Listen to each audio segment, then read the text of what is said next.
Hey, he gonna wait. He gonna try to run out the door. Man, he gonna get back over here. But you know what? That's a good segue. Welcome to Let's Talk Nation. I'm your man, Rod Love. We got the general rep next to me, Attorney Greg Jackson. But what we were trying to get done was we have our special guest that's been on the show time and time again, Brother Lawrence Davis. And we need for Brother Armando to make sure Doc gets a link and maybe send that link to Brother Jackson so he can send it and we can get him on the air. Now, listen, you can send it to the text that Brother Davis like. We all had us on the text. So okay, all right. So Doc, if you would, who is our very influential executive producer, send that link to Brother Davis. I would certainly do that, but let me talk about Doc. We last week. Pull that mic to you, man. You pull that microphone to you. Yeah, because you wouldn't hardly let me get an edge in word wise on the other show. So you was taking us down a deep path. I just had to stop you. But listen, I took my beautiful bride to Paris and the cities that I was stationed with this past week, and we had a great, amazing time. I mean, it's been 30 years since I was in Paris.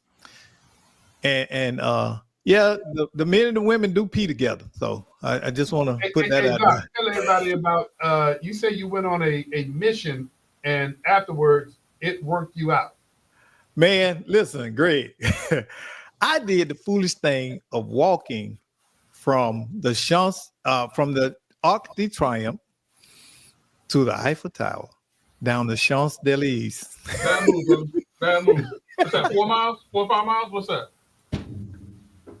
I just looked down the street. I didn't even want to walk. I just looked down the street, man. No, I'm not doing that. Boy, I was so tired when I got there. I almost had to crawl. I think it's about 4 or 5 miles down. And listen, my wife said, no, let's take the metro. And I said, baby, I don't think the metro go by there. Because we had one of the day pass on the metro, right? The metro come right. Man, you got to be slick. You know the metro go right by there, man. Hey, Doc, how many miles was that? Man, I ain't gonna even tell you. Listen, I'm gonna tell you the trick. You know what the trick is? What? Uber. Yeah. Oh yeah. Oh man, but that's shoot. the trick, man. That's the easiest way to get around. But listen, it's expensive because we spent like $900 on Uber. What you was doing on Uber? Yeah. I know places there, so I wasn't going like the tour. I don't do the tourist thing at all, really. I go to other. You paid a car note to be on Uber, then. Well, I mean, we travel a lot. That ain't you know what I'm saying? So I said you paid a car note to ride Uber. Yeah, but it was worth it. Listen, that's what you did. When I was in Fulda, that's what I did. Hire a car. That was a big part of it. Going back and forth to the train stations and things like that. We rode the bullet train, and it was funny because my wife looked up and saw 200 and something. Oh yeah, they're moving. Yeah, kilometers. Yeah, that's 270 kilometers. Yeah, they're moving. Yeah, I told her, listen, and we translated. We were going 187 miles an hour. You been on that train? Yeah. You talking about the Euro Yeah, the TGV. Yeah, the TGV and the DE. Yeah, that thing is moving. It's moving. Yeah, it's moving, right? Listen, here in Central Florida, they need to take some notes from what they're doing between, in Europe with the use of that high speed rail, man. So going that fast. I mean, you can't tell. No, you really can't. I mean, it's smooth. So when they're breaking it down, when they're coming in, when they're breaking it down so gradual. Well, I mean, you like going through towns and stuff like that. So you're doing what? Like you're doing that for like maybe 10, 15 minutes at a time. You're not doing like the whole time, but like But we didn't hit a wide stretch until we crossed over into France. Mm-hmm. And going through German towns, like Greg say, you have to slow down. You could feel them, breaking. So do they tell you like? When you're on a plane, you come in. But they'll tell you nothing. Hey, they'll tell you nothing. Every man for himself, the God for us all. You step if you want to. Listen, I'll tell you nothing. Hey, oh boy! And of course, we got on the Autobahn. And now that I've never done. Listen, my wife was the dude as soon as we got in the Uber driver took off from the airport and hit 130. What was he driving? I want to say some kind of Honda, and everything over there Honda. just about is electric. Mm-hmm. I mean, everything we got into just about was electric. You know, I mean, we had a Mercedes one time, we had a couple of Hondas, we had mostly Toyotas. The other one was Toyota. Hey, Doc. Huh? Doc, it's not every day you go to Paris, so just chalk it up. That was a good experience for you. Yeah, Well, yeah. So When you you going know, back? I And when you going back? never ever. I'm done. I'm done. That was my second time there. Fair enough. Listen, So fair you enough. know, my next great adventure is going to be Africa. Well, tell you what. Okay, let me take care of a couple of things. Hey, Doc, are you gonna take Okay. care of Brother Davis? Yes, he's Okay. right here. Mr. Lawrence Davis in the green room. Hey, how you doing, brother? Okay. We see you. So- They don't see you, but I see you. So Well, I Doc got got that taken care of. Greg, I need for you to do something. What you got, man? I need for you to let everybody know who they're tuned into. Listen, man, right now you're tuning in to two of the most influential voices in Central Florida on day Monday night podcast. Brother Love and Greg Jackson, the dynamic duo guaranteed to raise your IQ 15 to 20 points. With Brother Love on Sundays, we get up to 25 to 30. If you want to be a part of the night show, all you got to do is hit 407-921-6195. Again, that's 407-921-6195 to talk to Brother Love and Greg Jackson, the dynamic duo, two of the most influential voices in Central Florida. Brother Love, let's get it on. All right. Well, hey, Brother Jackson, man, we got a whole bunch of things, man, that we're gonna be talking about this evening. Oh, wait. Before we do that, man, I got us an older but goldie that joined us tonight. I got us an older but goldie. Tell me if you remember this name. Glenn Allgood. Oh man, okay. you ain't Feel like done. we got brother Allgood watching us tonight, man. Long time no see, brother Allgood, man. We appreciate you. Hello. Tonight, man.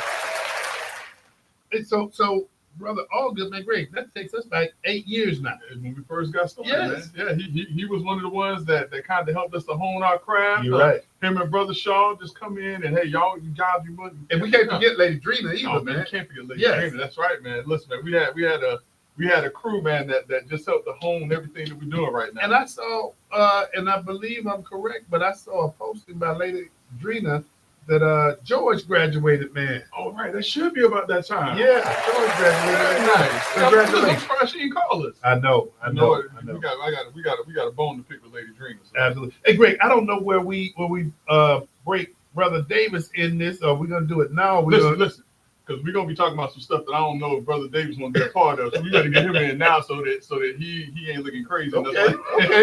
Because listen, he may come in with his eyes all bugged out because we're gonna talk about Don't put some him stuff into tonight. the Yeah, web. man, we're gonna talk about So some make stuff your tonight. introductions, bro. Listen, man, tonight we have a very special guest that is going to join us to talk about a very special event that's taking place here in Central Florida. This is my fraternity brother for Alpha Phi Alpha, the Delta Xi Lambda chapter, but this is a very outstanding event, a very outstanding, I don't want to say exactly what it is because I don't want to take any wind out of his sail. But Brother Davis, how you doing this evening? Joining us live on Let's Talk Nation, my friend. How's it going, Brother Davis? Hey, good evening, gentlemen. It's so good to be with you. Really appreciate the opportunity.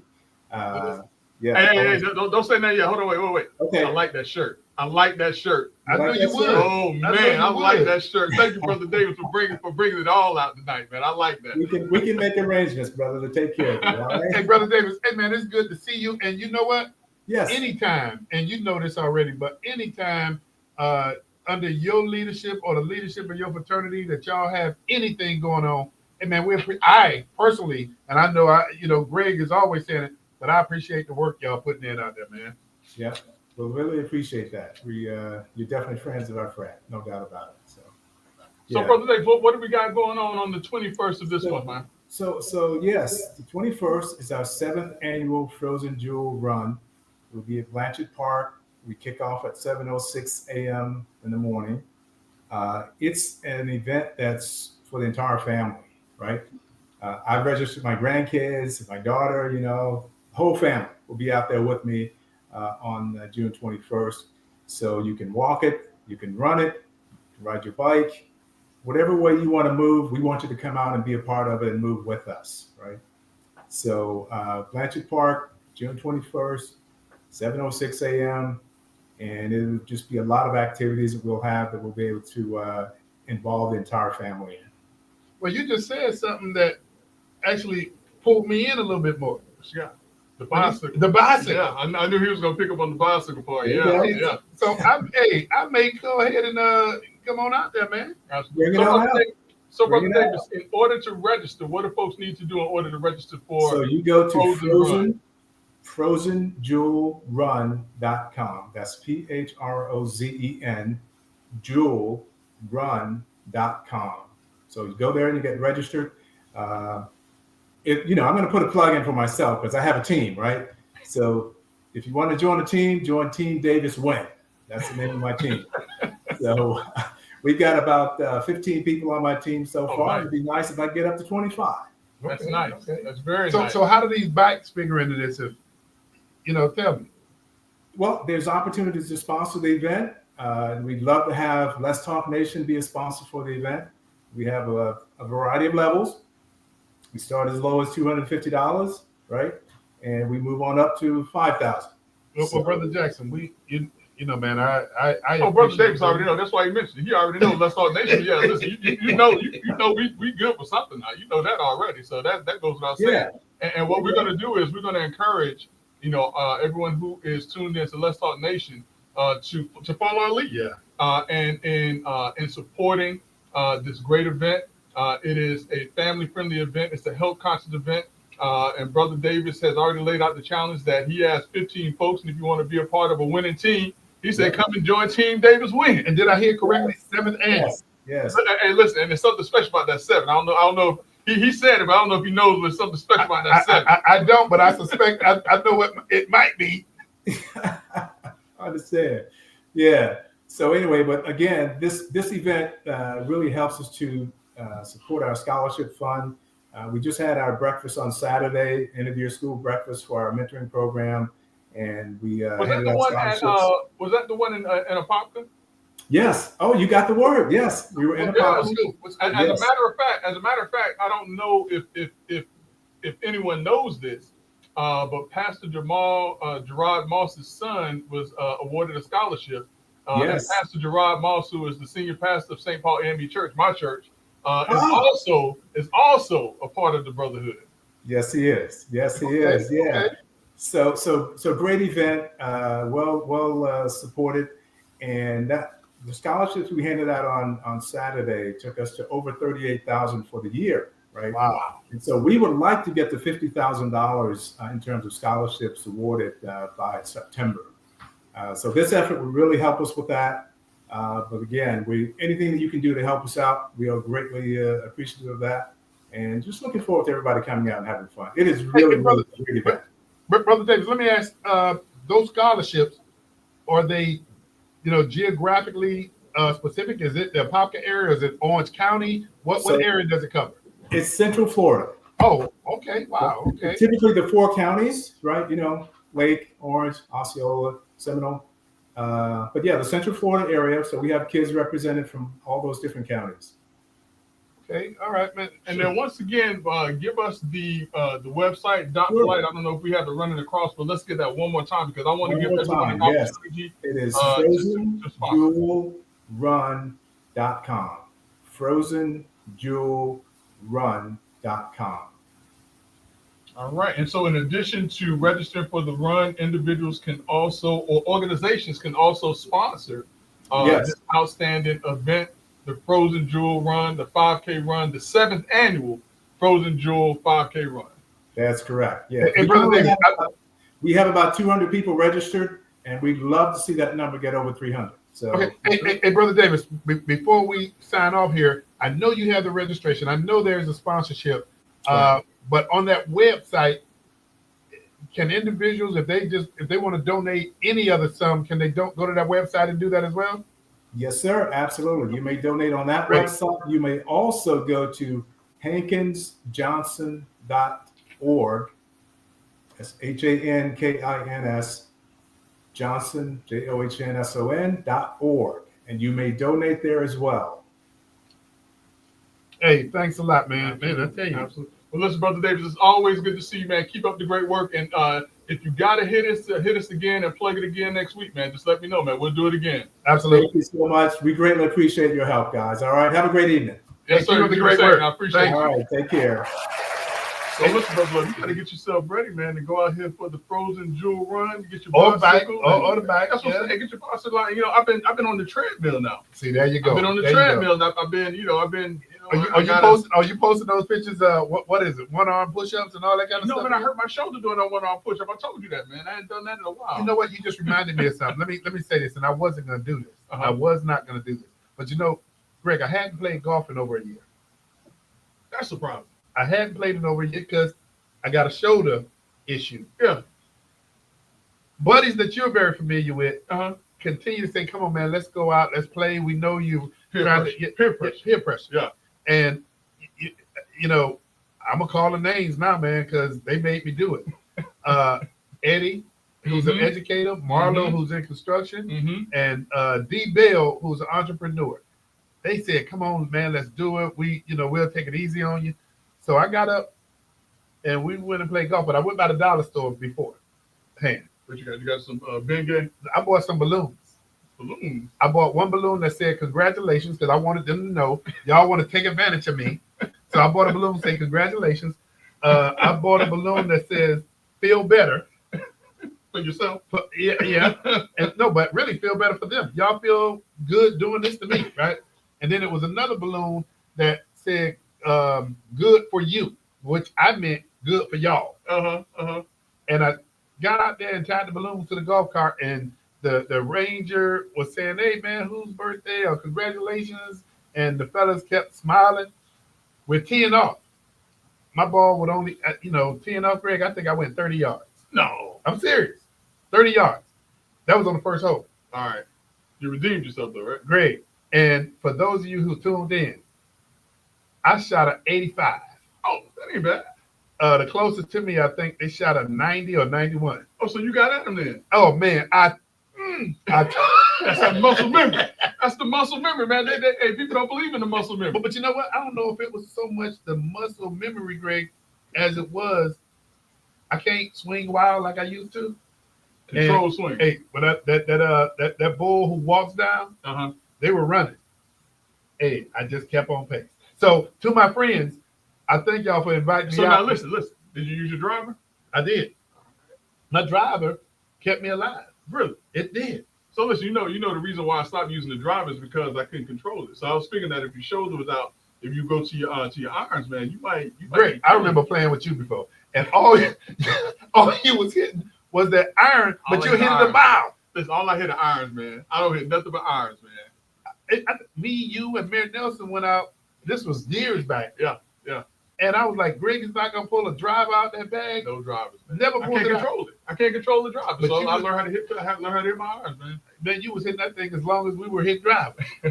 But anyway, But congratulations, Brother Love. Thank you, bro. And that should teach you, Brother Marlo, Brother Eddie. Who's other? D Bell. And Brother Bell. That should teach y'all a lesson, man. Y'all go pick on my friend, Brother Love, and he gonna take y'all out there and take y'all to the woodshed. You know they coming after me. Did you win some money too? Man, it was token. It was no more than $10. See, now they might be setting you up. Well, but you know what? I gotta recover. And it might be setting you up. Hey, Brother Jackson, was it Frozen with an F? Yep, that's it. Oh, that's it? With the P? That's it. FrozenJewelRun.com. That's right. Well, hold up. That's with a PH. Yeah. Oh, so that's what, I thought it was Frozen. Yeah. Okay, all right. I want to make sure that they get, That's people are going to the site. And also, Doc, I don't know if you can put up there, HankensJohnson.org. You can donate to that site again for the the Frozen Jewel run. 5K run, the 7th Yeah. annual Frozen Jewel 5K run. Hey, man, your fraternity, now this is just a plug, and it's a righteous plug, but the fraternity that you belong to, man, and I see all the fraternities out there doing some good work as well. But man, Brother Davis and those alphas are putting in the work, man. And listen, no doubt, and I just saw a couple of my good friends pop in. Just saw my good friend John Burns. He's joining us tonight. Brother Burns, how you doing this evening? And then I also see my other good friend, my boy, my ace, Brother Hugh Pinto. That's one of my fraternity brothers also. Well, we're going back to the barbershop, man.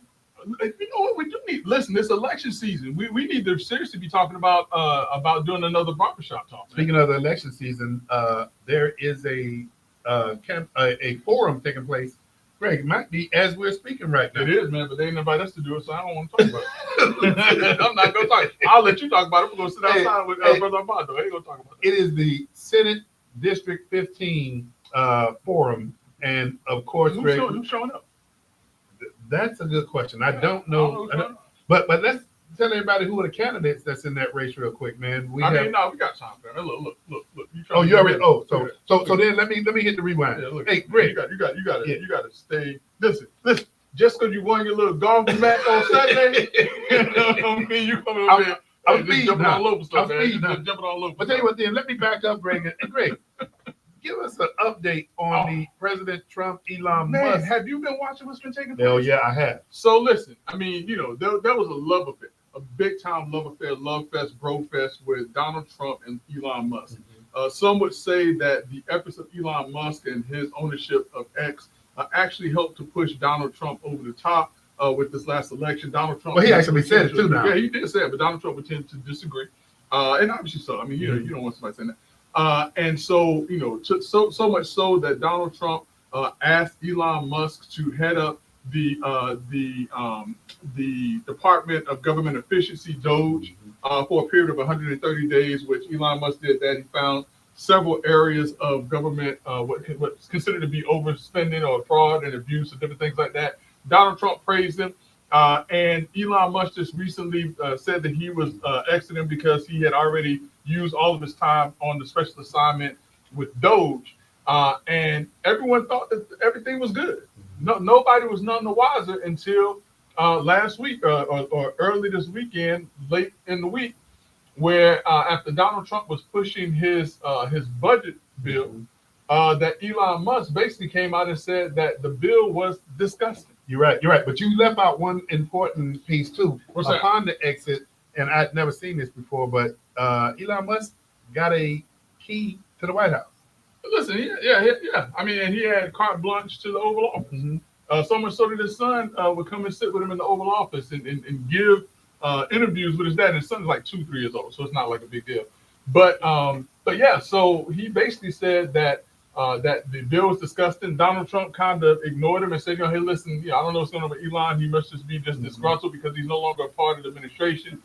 Elon Musk fired back. He basically fired back and said that Donald Trump is in the Epstein files. And Donald Trump was like, well, his lawyers have even said that I'm not a part of this.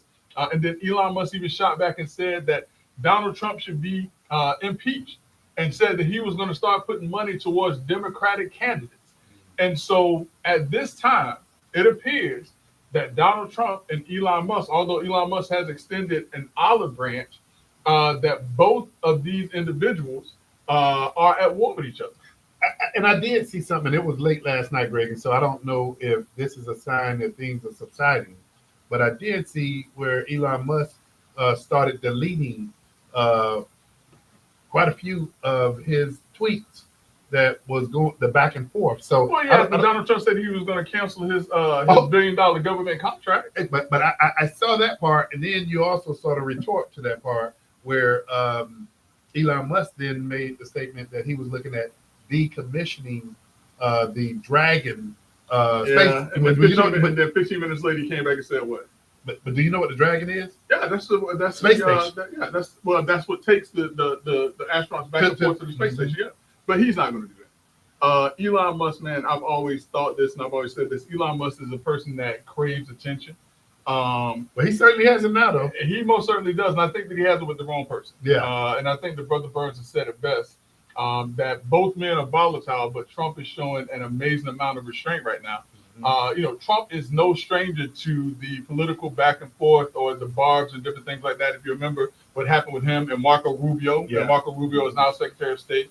What went back and forth with him and Ted Cruz, and Ted Cruz is like one of his biggest supporters right now. One of the ones who did not survive, I would have to say, is probably your good friend Jeb Bush. Yeah, you're right. And you're another one is, well, I don't know, him and Marco Rubio, they're not. But they made up. But to your point, I don't know if they made up, because remember what Donald Trump is backing someone in this gubernatorial race that I'm not certain is going to. You said Marco Rubio, though. You mentioned Marco Rubio just now.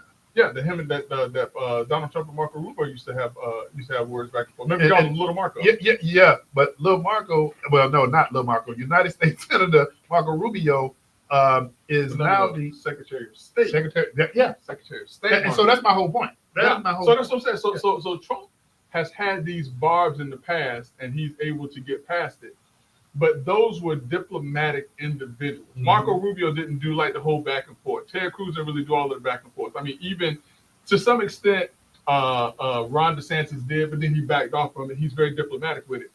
I mean, to come out and for Elon Musk to say something like Donald Trump is in the Epstein files, that is a direct barb and a direct jab at Donald Trump that I think was a low blow. To come out and say he should be impeached, saying the same thing that the Democrats are saying, is a direct blow and a direct jab at Donald Trump. To come out and say, what was the other thing he said? I mean, he said so much stuff right now. but I do believe, Greg, that this is going to get resolved because you just see, man, and not from, I was going to say both sides. It's not both sides. Both in the House and the Senate, man, Republicans are saying, hey, fellas, let's not do this. Well, no. Democrats are saying keep it going. Oh, I know Democrats are saying And that. as a matter of fact, is it Cory Booker? Yeah, Cory Booker actually came out and said, "Hey, listen, Elon, if you want to, bring some of that angst and some of that money over into the Democratic Party, we'll be more than happy to welcome you back in." Whereas they're the very same ones who were deriding and insulting Elon Musk because he backed Donald Trump. And so it's going to be kind of interesting how Democrats reconcile within themselves now wanting to embrace Elon Musk just because he's in a battle word of wars with Donald Trump. You're right. You're absolutely correct. So we'll see how that turns out. But boy, I tell you, it has been fire. Yeah. All right, listen, it's been fun to watch, man. It's been fun to watch. Here's something else, man, that has been very interesting, man. And you and I both know a little something about this. The former press secretary left the Democratic Party. And I'm speaking of none other than Karine Jean-Pierre. So this was actually the biggest news last week until this thing popped off with Donald Trump and Elon Musk. For those who don't remember, for those who don't recall, Karine Jean-Pierre was the press secretary for the Biden administration for the White House. She was the one that basically carried the pail for Joe Biden. A lot of people accuse her of lying. A lot of people accuse her of withholding key information about not just the president specifically, but about the administration and things that were being done by the administration. And she stood there and she took it. I mean, she was a soldier for the Democratic Party and for the Biden administration. And so last week, Brother Love, on the heels of her announcing that she had a book that's coming out, she also announced that she was leaving the Democratic Party. That was the biggest news, actually, of last week until the Trump thing came out. And that was another big black eye for the Democratic Party. It most certainly is. I mean, that was the talk, like you say, that was the news that you announced that you're leaving the party. Yeah. But on the back of that, you also use that as the opportunity. And Greg, this is all it was, an opportunity to promote her book that's coming out. Listen, why not? Why not? Now's the best time to do it. But listen to some of the things that she's saying, Brother Love. And some of the things that she's saying, oddly enough, are some of the things that we've been saying that people criticize us for. Yeah, you're right. I wonder if because a former Democrat who's not independent is saying it, that people will now take more credence to it. But what she said is that she's becoming an independent. And the name of her book, listen, let's talk about it. Independent, a look inside a broken White House outside the party lines. She says that Americans must step beyond party lines to embrace life as independents. Think about that. Step beyond party lines. What are we talking about, Brother Love? People over party. You're right.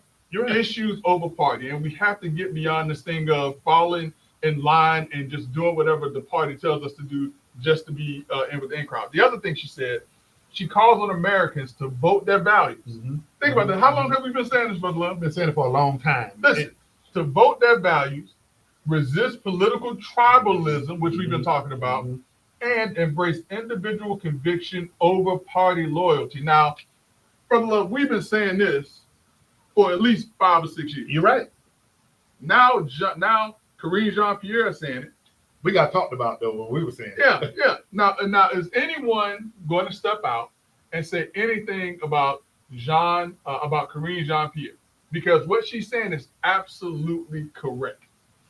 Absolutely correct. Greg, who was? I mean, to the best of your memory, one of the most famous press secretaries that left the White House, that left under some circumstances, went and wrote a book, and then subsequently became one of those morning hosts. That's a quiz for you. For me? Are you talking? No, not Stephen. Not That's it. That's what I'm talking about. He was a press secretary? Yes, for Clinton. I didn't know he was a press secretary. Oh, And, okay. and so, and Greg, this guy wrote a book, and everybody talks about the way he did it because he unveiled some things that weren't too. Listen, I thought you were gonna say Scaramucci. Oh. But Greg, do You you remember remember like 2 weeks? Yeah, he wasn't that long at all. Yeah, he wasn't 2 that long at all, man. But So, Greg, some of the other things, man, based on these discussions, and you're very familiar with the talking heads. Is it Macari Sellers? Conversation back and forth, and everybody's having a conversation about Pierre right now and the way that she's coming. If it's not sensationalized, it doesn't sell, Greg. no, it doesn't. But listen, part of what she's saying is, and I've said the same thing. As a Democrat, I said the same thing. I did not like how they did Joe Biden. I think that what should have been done was the appropriate thing is that he should have announced early on that he was not running, allow individuals inside the party to vie for that seat to let the American people get a chance to know him. I didn't think that Joe Biden should have been president anyways, but since he was, let's deal with it. But I thought that he was, number one, too old. And I thought that he was showing cognitive deficiencies that people were ignoring. And that is what she's saying in her book. You're absolutely right, but Greg, come on, man, and I got to do a little sidebar. As well as here. Buttigieg. Yeah, I got to say a little sidebar here now. Greg, now that he's out of office and he's starting to come out and do more interviews, Greg, he is actually showing the country what the country knew all along. That he should not have been. Correct. He shouldn't have been there. And now the other thing, the other big news, aside from the Trump-Elon Musk feud, because that took a lot of air out of the room, Brother Love, is that the Trump administration is actually looking at starting an investigation into the AutoPen gate. Greg, and that's the first time I'd ever heard of AutoPen, though. Yeah. I mean, we never heard of it because there's really no need to. But the question came about with there being a number of pardons, a number of commuted sentences and different things like that at the tail end of Joe Biden's presidency. And then the question became, did he even know that these things were being signed, and did he know what he was doing? And come to find out now, there's probably someone that was in his administration who was signing on his behalf, which is not appropriate. But one of the biggest criticisms now, Greg, is people questioning and asking, are those pardons being vetted right now? That goes back to the Biden administration. Yeah. You have to ask the same question. Yeah, listen, and that's absolutely right. Because they feel that Joe Biden was not the one who actually signed those pardons or directed those pardons to be issued or signed, they're now saying that those pardons may not be effective, to include the one for Hunter Biden. Yeah. So listen, this is taking an interesting turn, and like I said, with Elon Musk and Donald Trump, more so Elon Musk at war with Donald Trump, because as Brother Burns indicated, Donald Trump is showing a lot of restraint right now. He's basically said, listen, I don't have time to deal with that. I'm dealing with Russia. I'm dealing with China. I'm dealing with Israel. I'm dealing with the American economy. He's now dealing with LA. He doesn't have time. Yeah, you're right. Yeah, he doesn't have time to be doing this back and forth in Twitter wars and Twitter fingers with Elon Musk. And Elon Musk needs to just relax right now. So Greg, he's not the most important thing in the room right now. We got a bunch of major issues going on at one. But one thing for sure, at this point in time, Greg, it's proven that an American can walk and chew gum at the same time, because we got major issues going on. And to speak of major, what's taking place with the protests right now in California? Listen, I keep saying this is like the biggest story that's taking place, but this is yet another big story that's taking place right now. In California, just last week, and I believe just over the weekend, there were 35 Mexican nationals who were detained or arrested by ICE agents. This sparked a huge riot by Mexican Americans or illegal immigrants in the LA area. So much so that they began to riot. They've actually have shut down downtown Los Angeles, which if you've ever been to downtown Los Angeles, that is a huge area to basically say you can't come into this area. But protesters started attacking police cars, setting vehicles On fire, yeah. Buildings and different things like that. And it has absolutely dissolved into chaos in Los Angeles right now. So the National Guard has been called out. I believe it's 2,000. So 2,000 National Guardsmen, California National Guardsmen, have been called up, not by the governor of California. And that's how it usually works, right? That's how it should work. When you have a city the size of Los Angeles, where the police force is saying that they are overwhelmed, the governor of that state should be willing and able to put the resources in place to protect his citizens. But he has sat silently by. He being Gavin Newsom. The reason why I mentioned his name is because he's probably going to try to run for president in the next 4 years. But you just answered my question, because my question was going to be, why didn't the governor call the National Guard? Your guess is as good as mine.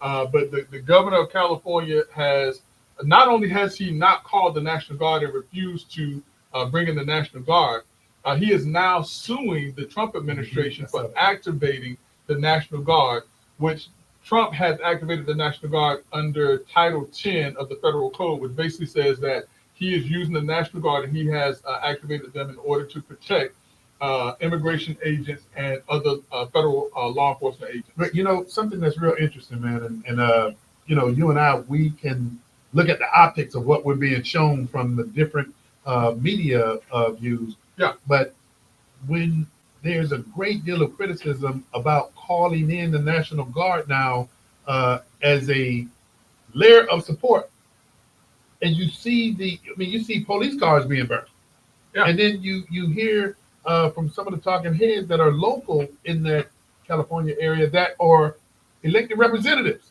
and police cars are being burnt, and they were saying it was no reason to call it. I'm kind of sitting back. So here's the problem. If they don't call them in now, do you know what that city is going to look like in the next couple of days if they don't get a handle of this now?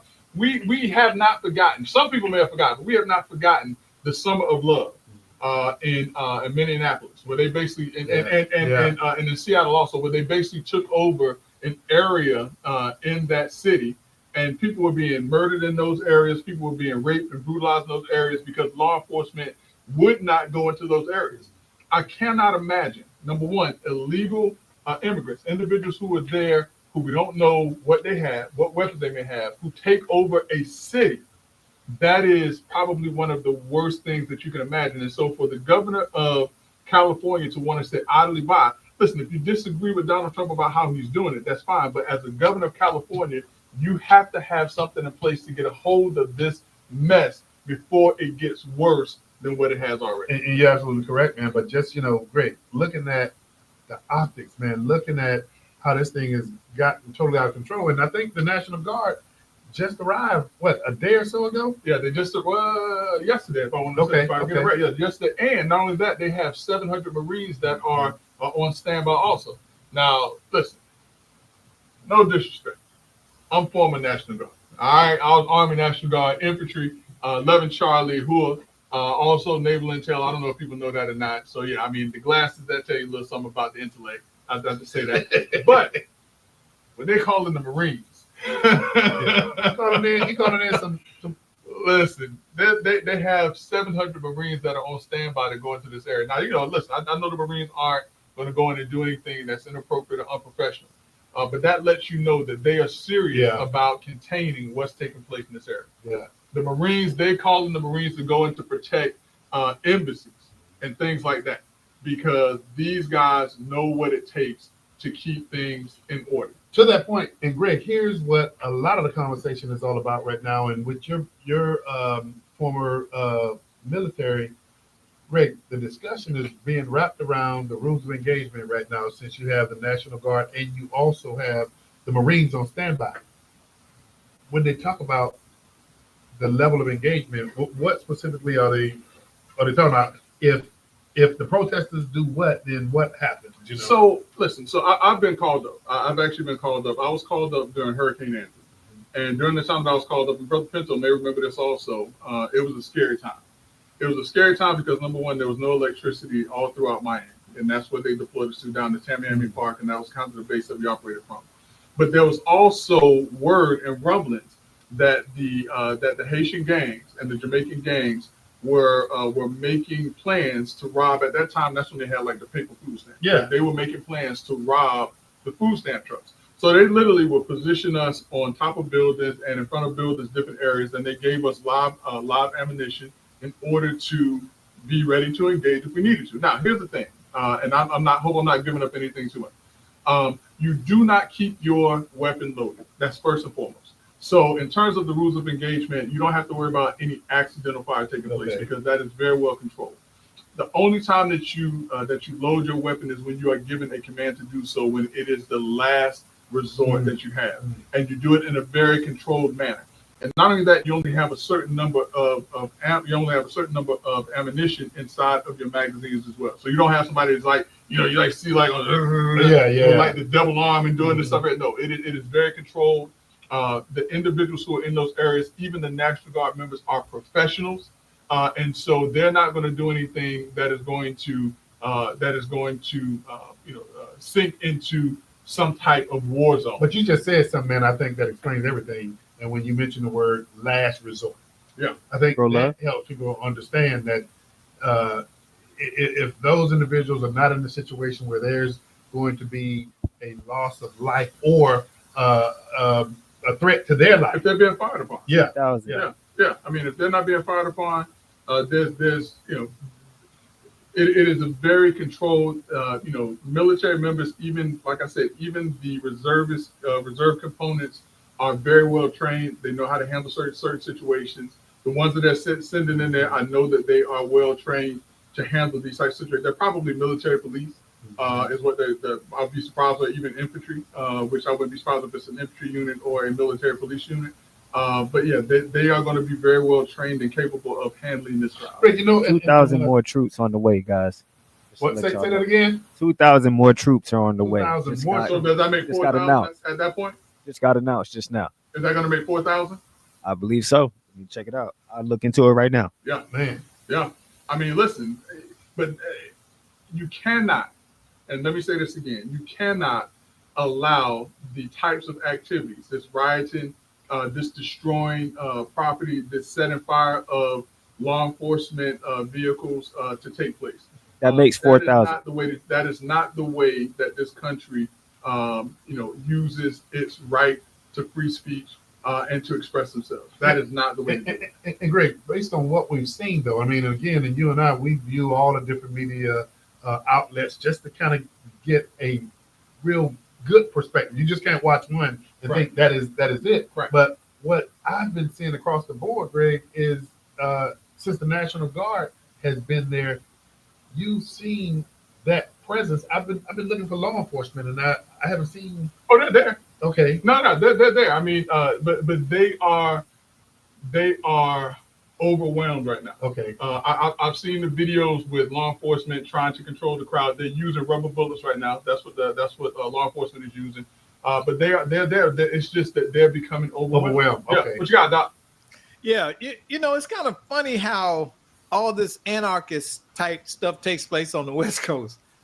And when you think about it, from Washington all the way down, this is a constant problem because I think it's just a breeding ground for these types of groups. Seattle that area has always had this problem. Remember when they took over? Yeah, Seattle? yeah. The summer of love. Yeah, we were talking about that. So I think Doc, what's the commonality of LA and Seattle? What are they? West Coast, West liberal. Coast, but what else? It's on the tip of your tongue. I know it is. Liberalism. That's a part of it. Sanctuary Oh, city. yeah. Yeah. You're right. I I didn't think about it. You're right. Yeah. I don't know how you give sanctuary to criminals. Imagine that. Imagine that. Think about this, and people don't see the reality of this. You come to United States, that there's a process. Okay? You say, bump their process, I'm going to sneak in. Okay. Then I get here and yeah, I don't commit crimes, but I've committed the crime. This is like somebody showing up. They basically broke into your home and set up shop. Yeah. If you simplify it, that's what it is. And because they cook you breakfast, and because they cook you breakfast, you should forgive everything. Yeah. They cut in the yard and picking the vegetables for you in the garden and all of this stuff. And they expect you to just be okay with it. It's not, I don't think I absolutely know that it's not a factor of racism. It's a factor of law breaking. I mean, every American is impacted in some manner by the current climate surrounding immigration. Hey, to the both of you, what do you think? What are the top 3 issues that made the election go in the direction that it went? Economy, immigration, and national security. Okay, what's your 3? Same. The same? I would say more so economy and ineffective leadership that was Okay, clear. So I just asked for 3, Doc. I just asked for 3. No. It is ineffective leadership. That is Okay, 3. so the economy, immigration, and and ineffective leadership. Okay, here's the 3 that shows up no matter whether you Google, whether you go and do some deep dive. It is the economy, it is immigration, and here's another one that it's real simple. When you talk about fairness from the perspective of, and this is real basic, men participating in women's sports. Yeah. That pops up every time. Yeah. And so, I just think, man, when we talk about some basic issues there, Greg, you and Doc are well traveled. Can you go to any other country and do what has taken place in America? France. You can go to France and do that. Yeah, they did it in France. Yeah, they did it in France. I'm glad you said that, because guess what I saw? That same kind of protest out of control. Where'd you see it? Where'd you see it? Down on the Champs-Élysées. Yeah, And the the French police were outnumbered. Yeah, They had, them people was like, now you know what they say, F the police. They were effing the police. and we handle it very, very different. We're cognizant of civil liberties, sometimes too cautious. Yeah. Sometimes Over way there. too cautious. Okay. Hey, Mondo, give me the population of France. We don't owe these people anything. We don't owe it to them. We don't owe them to be nice. We don't owe them a seat at the table or anything like that. But yet it's still liberal. This is my problem with liberals. We want to please everybody. Yep. We want to please everybody. And you go to a Democratic meeting, you got the blacks over here, the whites over here, the Spanish over here, the gays over here, the trans over here, all of these different groups. There is no cohesiveness between them. And everybody think that their issue takes priority over the other. The most important issue. Yeah, but I think the major issue is promising everybody everything. Yeah. It's unsustainable. Population. But Population of France is 68 million. 68 million. Thank you, Mondo. And listen, France don't look French anymore. Germany don't look and I was telling my wife, it's amazing to see blacks and Middle Easterns as the majority when you go to Frankfurt. Yep. And the same is true in Spain too. And so you can see these countries, I hate to say it, losing their national identity. Well, here's a question, and either one of you. We see what's taking place in California. Greg, you already mentioned this, and I think we know it's coming. Newsom, he's just trying to make a play and a move to run for president, right? He's trying to appease the liberal faction of the Democratic Party, which is which is the reason why Joe Biden lost the election. Well, excuse me, the reason why Kamala Harris lost the election. People, people were tired of being told that they could not speak their mind, but everyone else could. And so, Gavin Newsom is standing out here saying that the individuals who pay taxes, that they don't have a right to be protected, but individuals who are in his state illegally, who are burning and tearing down his state, have more rights than the individuals who live there. That's what he's telling them right now. But I don't think that message, I mean, just this is my opinion, in my opinion only, I think that message is going to continue to have the Democratic Party going down in flames. It is, and it's going to continue to have people to move away from the Democratic Party.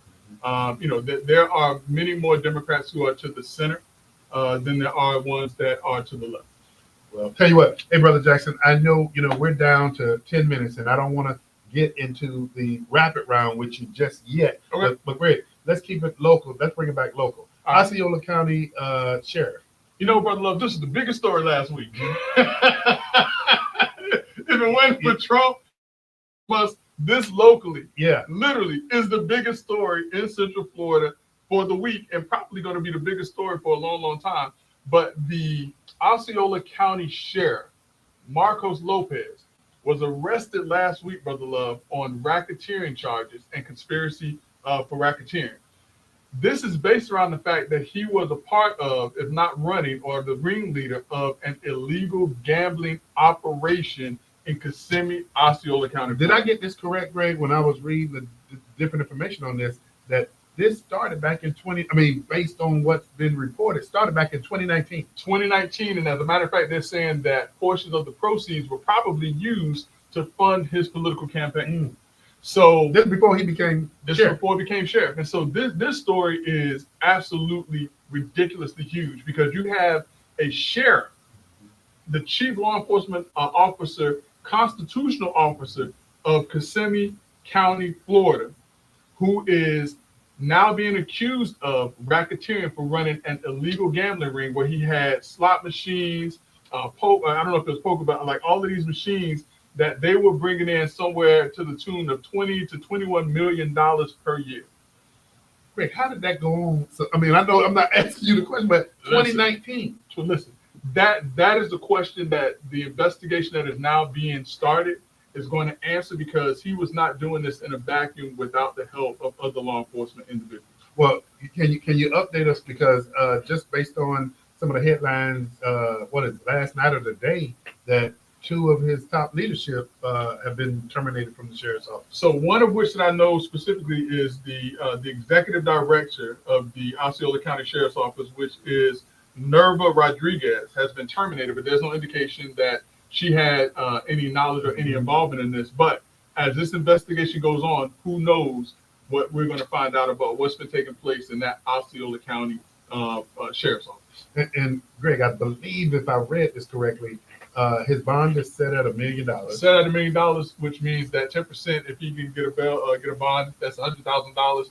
But the judge has indicated that he cannot use that. They have to make sure that any money that he used is not any money from this illegal enterprise. And last reported, and I'm talking about earlier today, that he is still in the Lake County jail. Still locked up. So he has not gotten out yet. This is a huge story. He obviously has been suspended by the governor of the state of Florida. The governor actually brought in a former major for Florida Highway Patrol. Correct. I forget his name. My apologies. Very swift in action, which lets you know when people are saying, well, he did this to the state attorneys and this, that, and another. No, when people do things that bring to question, the governor has to act swiftly, and that's what he did in this case. So, Greg, like you said, man, this just took on a whole new life of itself when it was announced. And then, you look at the media reporting on this, and you look at the media had to have been given an exclusive to this, because they were at the site that he was going to a meeting at Homeland Security, and was videoing him when he left his SUV to go to the. They got him. They got him. Yeah, no, absolutely. What's interesting too, Brother Love, is that when I was with the Attorney General's office, I actually, before I left, I was in the process of opening up investigations on these internet cafes, and that was a big deal. When did I leave the agency? Back in 2012. and they kind of relaxed it or whatever the case may be, which was surprising to me. But I actually saw one lawyer who was participating and involved in that find himself in some trouble. Now he got over some things, but those internet cafes have been around for a while, and we all know that those are things that that are getting folks in trouble. Great. Doesn't that go? I mean, those internet cafes, man. I think that big initiative with Florida was like, man, 10, 15 years ago. Yeah. Yeah, like I said, 2012 was when I was in the agency. Okay. Just when I was getting ready to leave, I was getting ready to start.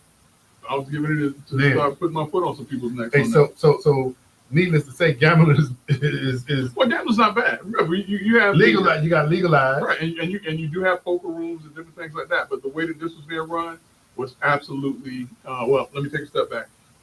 Allegedly, what he was running was criminal. Okay. Woo. Well, great. We got 5 minutes, man, and I want 5 to run minutes. down. That's all we need. Man, 5 minutes. Hey, Central Florida politics, man. Special election. Special election. So we talked about this last week. There was a form. Brother Love and I had the honor and privilege of posting that form on behalf of Tiger Bay and the great city of Apopka. We had a chance to meet and speak to 3 of the candidates for the State Senate 15 race, one of which was Coretta Anthony Smith, a local attorney. The other was former Congressman Alan Grayson, and the other is former State Senator Randolph Bracey. Unfortunately, the other candidate who could not be in attendance but did provide a letter was LaVon Bracey Davis, but she's in session still right now. Yes. Yeah, she's in session still right now, so we're not going to talk too much about that. But then there was also another gentleman who was supposed to be there who was not there, and I don't know if I blame him right now, but by the name of Willie Montague, he was not there, but he is the sole Republican in the You're right. race. You're So right. he automatically makes it to Go to the November. general election. You're right. Yeah. You're right. So I mean, probably no need for him to really jump out there and debate the shit, but it would have been good to at least put a name, a face with the name. So, Greg, we talked about the Senate District 15 race. Yeah. So let people know what triggered the District 40 race. So the District 40 race was triggered by the fact that LaVon Bracey Davis is the current representative for District 40. She has resigned her seat. That's going to take effect, I think, the week after the election. But she has resigned her seat, which means that in effect that the District 40 seat is going to be open. And so now we have 2 candidates for that House District 40 seat. The first is Rashawn Young, who is the former chief legislative aide for Ms. LaVon Bracey Davis. He has resigned that seat so that he can run. And then we also have former state representative, Mr. Tavares McCurdy, who is running for that seat. Both 2 very, very impressive young men. I will say that Mr. McCurdy just has experience from the fact that he was there before, and not sure, how that will influence voters. But it's something more than likely that they will have to take into consideration. Absolutely correct. And Greg, you and I witnessed something, as well as the audience that was in attendance at Tiger Bay, that we used to see, but we don't see it often today. Yeah, not when I was running them. It was running. When I was running, listen, man, it was blood and guts. Listen, But Greg, tell people scorched earth. When I was Scorched running, earth. yeah, man, I didn't play that. Don't And you shake did my bring hand. that up. You did bring that up, and Barry Nelson happened to be in the Yeah, don't audience. shake my hand. We ain't friends. Listen, man, I'm like a fighter, like a boxer. Like boxers. You got that man. mentality? When we are in that ring, nah. Those 2 men, though, Greg, I like what I saw. I'm just joking. I was good with everybody. No, Almost everybody, huh? But Greg, hey man, look, June the 24th. June 20th. But no, finish what you're saying. I'm But- sorry, I but- cut you off but about those- what they did. Yeah. But those 2 gentlemen, they had opposing views on some items, Right. and they were civil about their opposing views. But one of the things that they did, Greg, I think before and after, they showed class. They most certainly did. They The first thing they did when they stood up and sat down at the stage together was they turned to each other, they greeted each other, and they shook hands. We used to see that. And we need to see more of that in politics, and especially amongst young men, especially young men of color who are running for offices, because what they always expect is they expect that we're at each other's throats, and that we always, because we're running against each other, that we have to be enemies.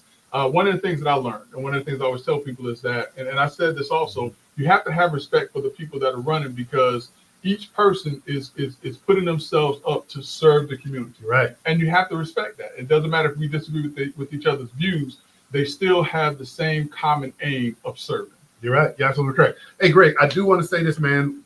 Greg and I, we appreciate the the community's input as it relates to, Greg, we're always getting calls about, hey, what do you guys think about the candidates? What do you think? What are some of the major issues? And then we reverse it on them. Yeah. What do you think about the Yeah, issues? what do you know? And Yeah. so, man, we just want to say thank you to the public because that gives us a great deal of pride to say what we do matters. That's right. That's right. But tell you what we do, what I'm about to do right now matters too, Greg, because we gotta go ahead and keep everything on schedule. And brother, you do not have to go home. But you got to get out of here. Hey, until next week on Let's Talk Nation, tune in at 7:00 so that we can go ahead and bring you up to date and bring that IQ up to what, Greg? We got another 25 tonight. 25 tonight. 25 tonight. Yeah. Hey, we look forward to seeing you next week. Join us on Let's Talk Nation.